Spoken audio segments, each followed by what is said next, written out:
Bonjour à toutes et à tous et bienvenue dans cette capsule dans laquelle je vais parler, comme promis, de médecine en essayant de dégager des choses peut-être auxquelles on n'a pas pensé, auxquelles moi-même je ne pense pas tout le temps. Mais avant de commencer tout ça, parce que c'est quand même assez costaud. Avant de commencer, eh bien, je veux remercier toutes les personnes qui m'ont fait des dons, toutes les personnes qui mettent des pouces, qui mettent des commentaires.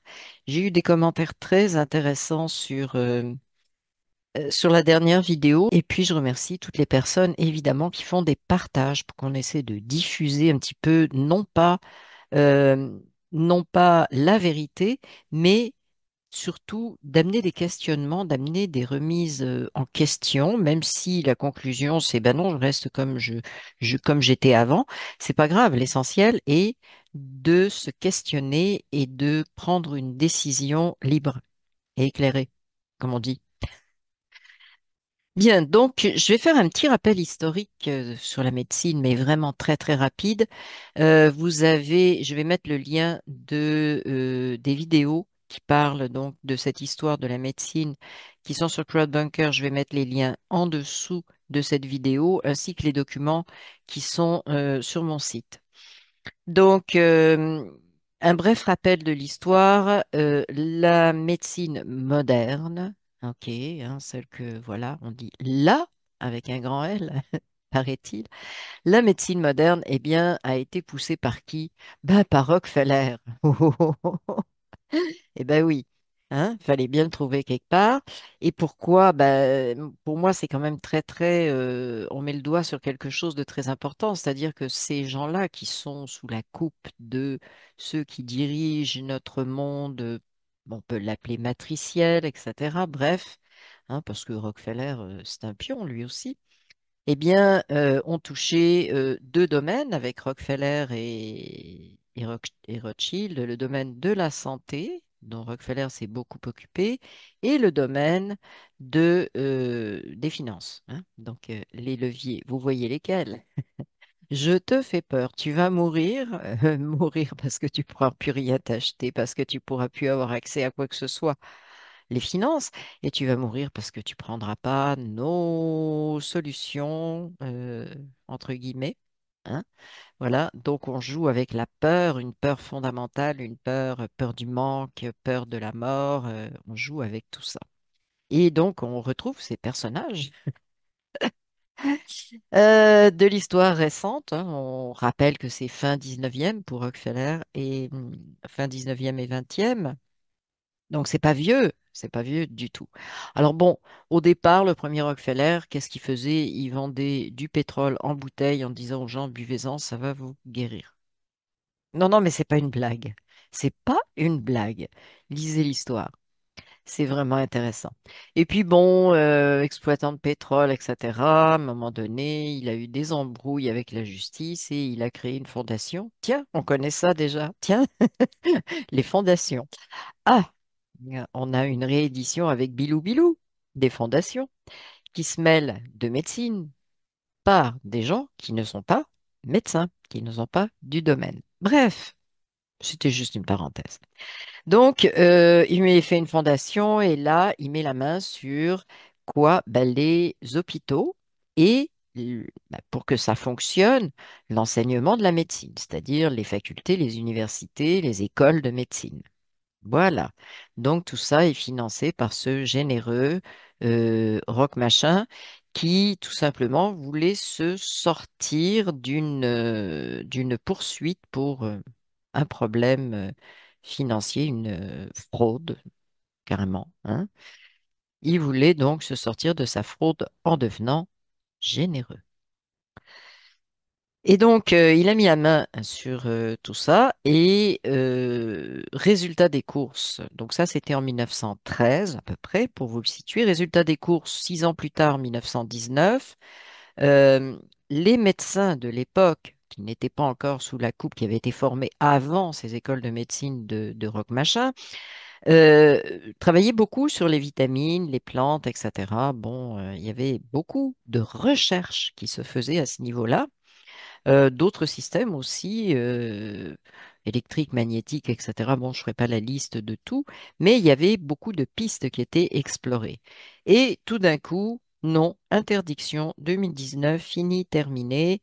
On n'a plus le droit de faire des recherches sur les vitamines, sur les plantes, sur les... Ah, tiens, les traitements naturels, l'héliothérapies, etc. Il y a beaucoup de choses qui étaient vraiment étudiées et on allait vraiment vers une médecine qui devenait beaucoup plus naturopathique, si vous voulez bien, dans le sens large, hein, dans le sens de nature, mais au sens très très large, pas seulement la nature sur la planète, mais bon, on ouvre les champs aussi de nos parties subtiles. Alors évidemment, ça fait pas l'affaire de machin, hein. Et comme par hasard, il y a eu un truc quand même que moi je trouve bizarre. Il y a eu une grippe espagnole. Oh oui. En 1918 et en 1919, on a arrêté tout ça. Je ne dis rien, à vous de conclure. Hein. Grippe espagnole qui serait donc issue, relisez l'histoire, de l'utilisation de vaques, eh oui déjà, chez les soldats de l'armée américaine.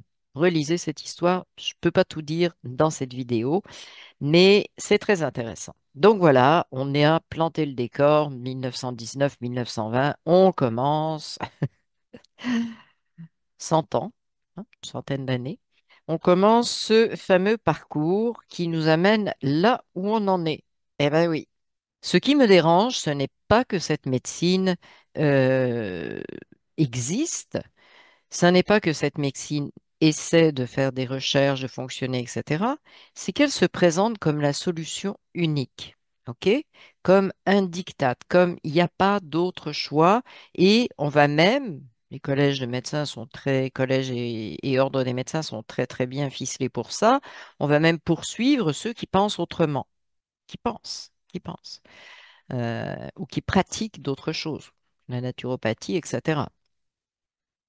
Donc, cette voie choisie par des autorités qui trempent leur nez dans les finances beaucoup et donc qui en veulent pas mal, impose leur vision. Je vais juste dire un truc très bête, hein. Si ça marchait, ça se saurait, hein. C'est une phrase quasiment enfantine. Si ça fonctionnait, ça se saurait. Pas besoin d'imposer. Très franchement, aucun besoin de faire des dictates pour quelque chose qui fonctionne merveilleusement bien. Tout le monde va courir après. Non, c'est pas comme ça que ça marche.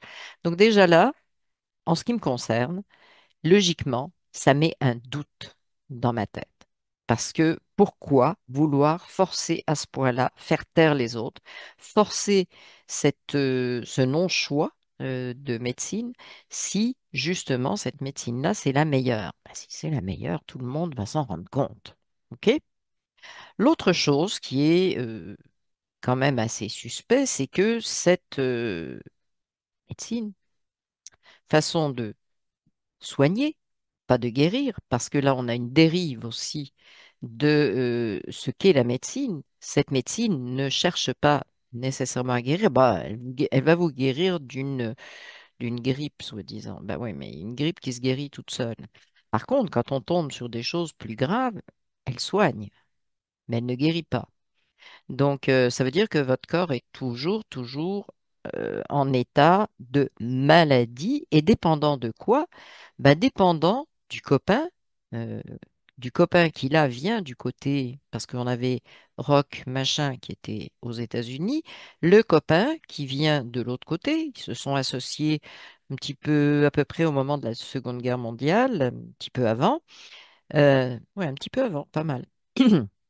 Ça vient d'Allemagne et c'est tout ce qui est issu de l'industrie euh, pétrochimique, hein, parce que les Allemands étaient réputés, sont toujours réputés pour être, d'avoir de très bons chimistes bien formés chez eux. C'est pas nouveau et ils avaient développé des industries chimiques et ils commençaient à développer donc des remèdes chimiques issus de l'industrie pétrolière, hein, pétrochimie. Donc, ça aussi, c'est dans les vidéos que j'ai déjà publiées et les documents. Donc, je vous réfère à ça. Mais ça fait quand même un mix assez bizarre. On veut, donc on a une médecine qui veut être la seule, la vraie, il n'y a rien d'autre qui est vrai, qui fonctionne avec des dérivés de la pétrochimie, ok?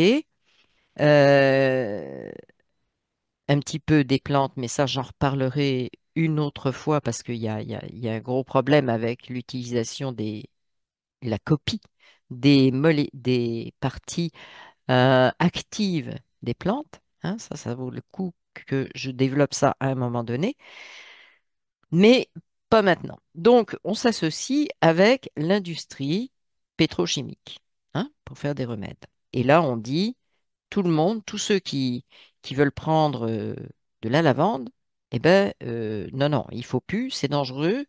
Le millepertuis, c'est extrêmement dangereux, le millepertuis, etc. Hein, vous connaissez l'histoire. Mais c'est suspect parce que de l'autre côté, on a l'Allemagne. Mais qui est en Allemagne? On a les Roths, hein, qui sont issus, qui sont originaires d'Allemagne, qui ont étendu leur empire, Allemagne, Grande-Bretagne, etc., qui est un empire financier. Et bizarrement, ils financent effectivement ces recherches de pétrochimie. Le premier laboratoire qui a été, c'est Bayer et qui est issu de IG Farben ou Farber, je ne sais plus. IG Farben, enfin bref, c'est pas important, qui était un fabricant de colorants, hein, chimiques. Et donc, de là a découlé nos fameux médicaments. Je sais pas si ça vous donne envie, mais moi, c'est le genre de soupe qui me... Ah bon, bref. Hein. Ça ressemble vraiment à un certain rock qui distribuait du pétrole dans des petites bouteilles en disant aux gens que ça allait les guérir. De tout. De tout, de tout, de tout, de tout. Hein, franchement, on est... Mais c'est pas un film. Non, non, mais là, ne fermez pas la vidéo en disant que je raconte n'importe quoi. Informez-vous, c'est vraiment comme ça que ça s'est passé. Quand on sait ça, je ne sais pas pour vous, mais pour moi, ça grince. C'est tout ce que je peux dire. Ça grince sérieusement. Maintenant, je vais commencer. Je voudrais parler de deux choses. Je voudrais parler de la conscience au milieu de tout ça, parce que faut toujours qu'on revienne à ça. Qu'est-ce qu'on en fait? Évidemment, ben, je vais en parler tout de suite. Évidemment, cette médecine-là qui impose par la peur de mourir, de perdre la vie, d'être handicapé à vie, etc., qui joue constamment là-dessus. Et Dieu sait si on l'a vu il y a 4 ans, 3 ans. Ça, ils essaient de recommencer maintenant. Enfin bref, on a vu ça jouer sur la peur, peur de mourir, etc. Bah, évidemment, c'est tout à fait, on l'impose et quand on a peur, qu'est-ce qu'on fait? Est-ce qu'on retourne voir sa conscience en disant, est-ce que j'ai raison d'avoir peur, ma conscience? Attends, donne-moi l'intuition. Non, on est figé, etc. Bon, sauf quand on, enfin bref. Sauf quand on sort de ça en disant, ben, je vais aller voir ce qui se passe ailleurs. Si on avait le choix, parce que je viens de parler de cette médecine allopathique, on l'appelle comme ça, mais des médecines, on en a énormément. On a, évidemment, tout le monde connaît la médecine chinoise, on a l'homéopathie qui n'a pas commencé seulement avec Hahnemann, au milieu du 19e siècle, mais qui a commencé bien avant chez les Grecs. Hein, il faut savoir ça aussi. Donc c'est une ancienne, une vieille médecine, et on rejoint Hippocrate, etc., avec son fameux serment. S- Serment d'Hippocrate, oui. On a des médecines aux Indes. Alors, excusez-moi, mais j'arrive jamais à prononcer ce nom. Ayurvédique, je pense. Bref, je me mêle toujours les pinceaux là-dedans.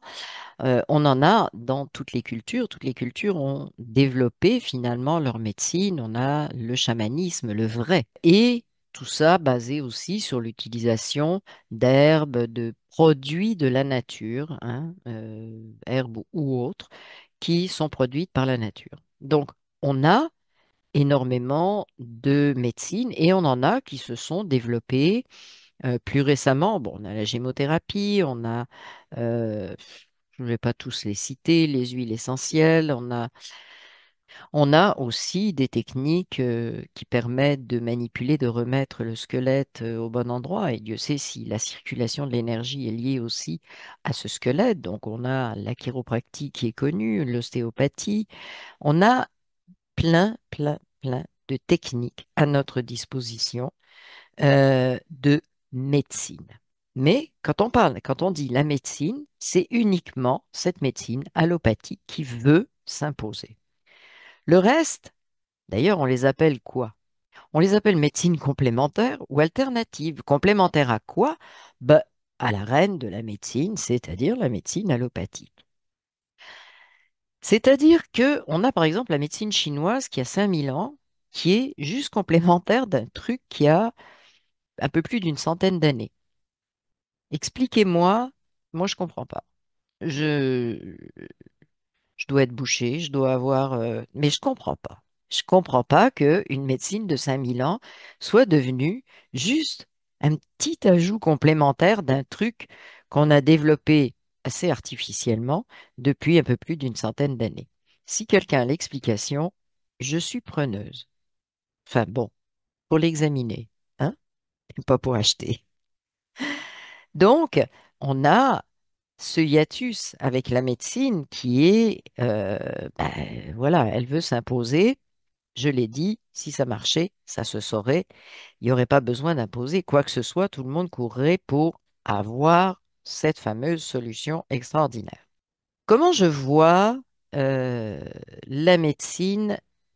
Comment je vois, par exemple, un hôpital idéal? Un hôpital idéal. Je ne veux même pas parler d'hôpital du futur. Je veux parler juste d'hôpital idéal, de ce que cela devrait être. J'ai planté le décor avec les différentes médecines, donc à l'intérieur d'un hôpital, au lieu d'avoir, pour avoir les IRM, les radios, les machins, on peut avoir ce qu'on a actuellement. Mais on devrait avoir aussi le service d'acupuncture, le service d'ostéopathie, de chiropractie, de naturopathie, d'homéopathie, etc., etc., etc. Et ces gens-là devraient se parler. Ça ne devrait pas être toi t'es ridicule ou toi je te poursuis en justice parce que tu es un charlatan. Non. Ces gens-là devraient se parler pour que ça soit complémentaire. Qu'est-ce que ça veut dire? Moi, j'appelle ça les 3 C dans un hôpital idéal. Il devrait y avoir collaboration, complémentarité et choix. Choix, ça implique qui? La personne qui reçoit les soins ou qui demande des soins, hein. Donc 3 C, collaboration, complémentarité, choix. Pour moi, ça fait partie, c'est ce que devrait être ce qu'on appelle le système de santé et on sait parfaitement bien, pour les gens qui ont regardé ça de près, que ce système-là est beaucoup moins coûteux que le système qu'on a actuellement. Alors, il coûte moins cher en bout de ligne pour la clientèle, c'est-à-dire, bon, soi-disant, les soins gratuits qu'on a, mais qu'on paye avec d'autres taxes et impôts. Il n'y a rien de gratuit.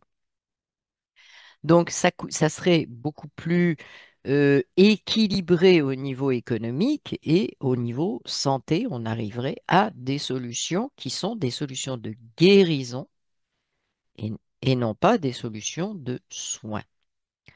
Mais ça n'intéresse pas qui? Le gros joueur qui est là-bas, qui s'appelle Big Pharma. Parce qu'en fait, tout est articulé autour de lui. Big Pharma, il fait des profits énormes et, ben, on le sait, hein, tout simplement, tout ce qui est la médecine allopathique est articulé autour d'un produit au lieu d'être articulé autour de la personne. C'est une aberration totale. Je parlerai de la chirurgie un petit peu plus à la fin de la vidéo. Donc, on aurait ces, pour moi, dans un établissement de guérison, on va mettre des mots propres et non pas un hôpital, mais un établissement orienté vers la guérison. Donc, on aurait ces 3 C, la collaboration, la complémentarité, le choix. Mais le choix, ça implique quoi? Ça implique que, parce que le choix, c'est nous, c'est la personne demandeuse de soins qui a le choix. Ben, ça imposerait de dire, ben, reviens vers ta conscience pour avoir des réponses aussi. On va discuter à partir de ce niveau-là, à partir de ce que tu ramènes comme information, demande, acceptation, refus venant de ta propre conscience. Moi, si je dis à ma conscience, je vais vous dire, je dis à ma conscience, ok, demain, je fais une mammographie. Je pense qu'elle va m'envoyer une paire de baffes. Ma conscience, elle va m'envoyer une paire de gifles, ou elle va me dire, écoute, va te coucher, dors un peu, réfléchis, on verra demain. Mais ce que je veux dire par là, c'est que si au lieu de se faire imposer, ce qui est toujours la technique de cette médecine allopathique, d'imposer, de dire il faut faire ça, on n'a pas le choix de. Eh bien, au lieu de ça, si on avait ce choix, premièrement, choix de thérapeutique, thérapie, choix de dire oui, de dire non, etc. Bon, ça, il paraît qu'on l'a, mais c'est pas forcément vrai. Mais si on avait ça, on aurait l'opportunité, et ça, j'en suis persuadée, d'aller écouter. Écouter, quand je dis demander à notre conscience, c'est écouter ce que notre intérieur a à nous dire. OK? Là, on est toujours sous pression et sous la pression de ben, c'est la seule chose qu'il y a. Donc, tu le prends pas, mais tu n'auras pas d'amélioration ou tu vas mourir si tu prends pas mon truc, etc. Bon, c'est vraiment comme ça. Alors que si on avait ce choix, ce temps, parce qu'on a du temps souvent, hein, eh bien, on retournerait vers, mais qu'est-ce que ça me dit à l'intérieur? La conscience, elle fonctionne, bon, on peut se ramener à notre conscience, à comment notre ressenti à l'intérieur, ça nécessite plusieurs choses. L'information, donc de la part des professionnels, quels qu'ils soient, qui s'appellent acupuncteurs, médecins allopathes, ostéopathes, j'en passe et des meilleurs, mais de l'information de leur part. De la collaboration, ça je l'ai dit.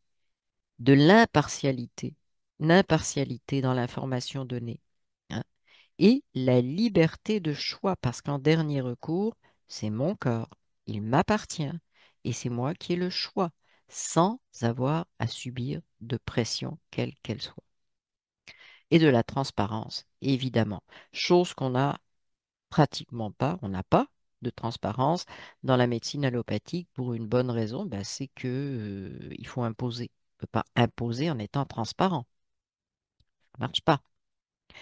Où on va toujours ramener à quelque chose qui appartient au même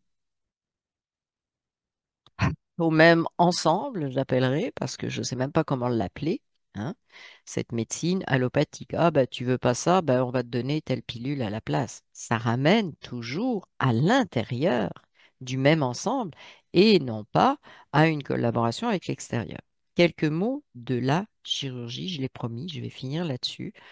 Euh, alors, la traumatologie, qui fait partie de la chirurgie, souvent, a fait évidemment pas mal de progrès, mais la chirurgie, alors je ne dis pas que la chirurgie n'est pas utile. Oh, j'ai payé pour savoir.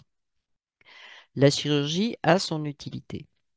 Par contre, les débordements de la chirurgie, ben là, on est dans la même chose que dans la médecine, c'est-à-dire que au lieu de faire, on multiplie les chirurgies. On a facilement la solution chirurgie, je coupe un morceau, comme ça on n'en entendra plus parler. On va entendre parler d'autres choses, hein, parce que quand il manque un morceau, on entend parler d'autres choses. Mais voilà. Et puis, bah, avec cette chirurgie oncologique où tout le monde pense à chaque fois qu'on saigne du nez que c'est un cancer du nez, hein, c'est caricatural, mais c'est un petit peu ça, eh bien, on va toujours couper très large, en retirer le plus possible. Bah oui, comme ça, tu vas fonctionner encore mieux. Déjà que, un problème, tortire, tortire, tortire, que le corps peut plus faire face. Enfin bref. Donc, on a une surconsommation chirurgicale. Je ne dis pas que la chirurgie n'est pas utile. On va dire le vrai mot, utile. Pas indispensable, mais utile. Elle est utile dans certains cas, mais là aussi, on devrait limiter le, les- le nombre d'interventions et l'étendue des interventions. Non, ceux qui savent ce qui m'est arrivé savent que je suis payé pour savoir que on étend des chirurgies pour des choses qui n'existent pas en prévention de quelque chose qui n'existe pas et qui existera probablement jamais dans mon cas puisque c'est avéré que c'était pas le bon truc. Bref, mais je suis pas toute seule, je suis pas toute seule. Voilà. Donc, la chirurgie, c'est un outil.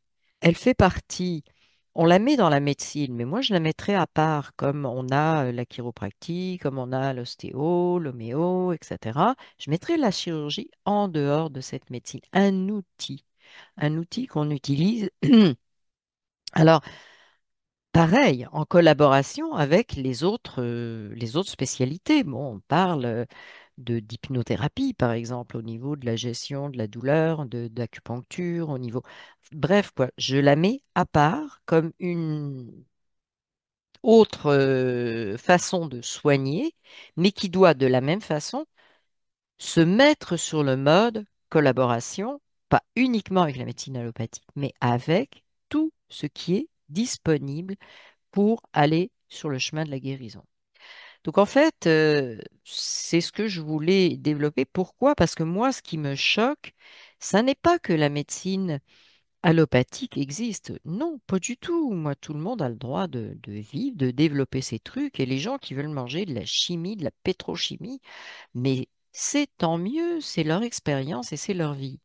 Ce qui me dérange, c'est qu'on veuille l'imposer à tout le monde, c'est qu'on fasse des procès à des gens qui ont d'autres solutions les jus, par exemple, qu'il y ait des gens qui ont des malencontreux accidents de voiture parce que bah, ils étaient des naturopathes très connus.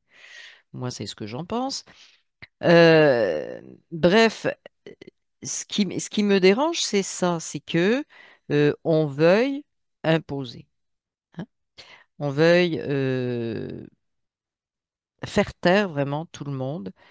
Euh, c'est c'est ça. Mais que au milieu de toutes les façons de guérir, il y ait cette médecine allopathique avec Big Pharma, sa pétrochimie, moi, ça ne me dérange pas, en autant que ce soit un choix libre et éclairé, en autant qu'on puisse avoir aussi d'autres pistes qui ne soient pas dénigrées mais valorisées, en autant qu'on accepte aussi que des personnes intelligentes, des personnes qui ont vu d'autres pistes, fassent des recherches qui ne sont pas du tout du goût de Big Pharma, mais qui peuvent apporter des solutions parce que des chercheurs qui sont passés de l'autre côté de la barrière de la vie, n'est-ce pas, qui se sont suicidés avec une balle dans le dos,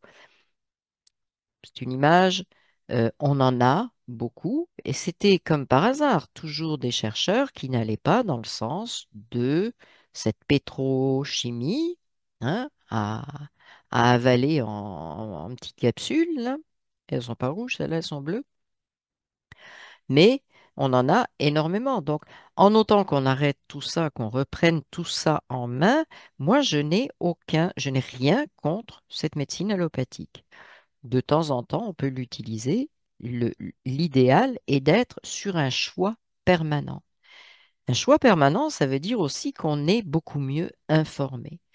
Et non pas informé du style, vous allez vous mettre en danger si vous prenez des jus, si vous faites du jeûne, si vous allez vous mettre en danger si vous donnez de l'homéopathie à votre enfant, vous risquez de le tuer. Bon, enfin, des conneries comme ça, excusez-moi, mais il n'y a pas d'autre mot.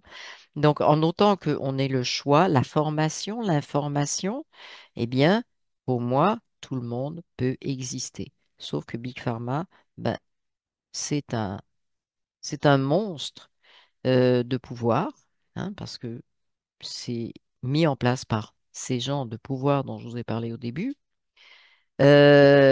qui a soif. d'argent. On dit d'argent. Moi, pour moi, l'argent n'est que la représentation de la monstruosité du pouvoir qu'on veut mettre en place, hein, de la dictature. Ces masses d'argent servent pour moi beaucoup plus à être une dictature que l'argent pour l'argent, hein. La 150e Ferrari, pour la 150e Ferrari, ça n'a plus rien à voir. Ce qui est au cœur de cette histoire d'argent, c'est le pouvoir. Le pouvoir est donc le fait de considérer l'humanité comme une masse productrice d'énergie, une masse d'esclaves producteurs d'énergie. Je l'ai déjà dit, je ne reviendrai pas là-dessus. Donc, en fait, c'est ce que je voulais vous dire sur la médecine, c'est pas de dire on jette ça, on jette ça, on jette pas ça. Non, c'est tout le monde a le droit, mais à condition que tout soit disponible, y compris des recherches dites alternatives, mais qu'on arrête avec le mot alternative, complémentaire, etc. Des recherches dans des champs euh, différents de notre champ de... différent. Euh, des champs de notre champ de conscience. Par exemple, le magnétisme, oui, le magnétisme, on a du fer qui circule dans le corps, hein, on doit être un petit peu magnétisé, un petit peu. Donc voilà, mais que toutes ces recherches soient possibles aussi sans qu'on rejette des choses comme ça c'est pas important, ça c'est pas efficace, ça c'est pas... Non, tant qu'on n'a pas essayé, tant qu'on n'a pas étudié, tant qu'on n'a pas creusé un sujet, on n'a pas le droit de le dénigrer. On ne peut critiquer finalement ou dénigrer ou rejeter ou interdire, pire que ça, que quelque chose qu'on connaît parfaitement bien et être capable de dire pour telle raison, il ne faut pas. C'est jamais ce qui se passe, hein. Vous le savez comme moi, ça n'est que sur des systèmes de croyances. Les médecins, c'est-à-dire les acteurs de la médecine, médecins, infirmiers, etc., sont des vecteurs de croyances. C'est comme les curés, quoi, qui te font croire que, voilà, sans être capable de te dire ce qui est vraiment ce qu'il y a vraiment derrière tout ça. On est à peu près dans la même situation avec ces agents-là qui répondent à des agendas bien supérieurs, mais ne s'en rendent pas compte. Voilà. Donc, c'est tout ce que je voulais vous dire aujourd'hui. Euh, c'est pas, en fait, est-ce que c'est un combat? Non, parce que combattre, c'est jamais une bonne chose, mais c'est de d'ouvrir les yeux, c'est toujours la même chose, c'est prendre conscience de comment on pourrait faire autrement, hein. Moi, je pense que c'est ça et qu'il va falloir, à un moment donné, exiger pour que on fasse autrement, hein, à tous les niveaux. Réorganiser la totalité, hein, pour que les choses nous reviennent entre les mains. Donc, je vous remercie. Je mets en dessous de cette vidéo les mêmes liens que d'habitude, le lien PayPal pour les dons, le lien pour les formations de guérisseur spirituel à distance d'une formation d'énergéticien. Oui, je vais mettre donc les liens, je vous ai dit, des vidéos de crowdbunker qui concernent Big Pharma, la médecine, etc. Et puis le lien de mon site sur lequel j'ai des documents, aussi documents écrits, etc., que vous pourrez consulter. Et voilà, puis les autres liens habituels de mes réseaux sur Telegram et VK. Alors, je vous remercie. Je vous dis à la prochaine vidéo. Sur quoi? Mystère, surprise, c'est pour bientôt. Merci et à bientôt.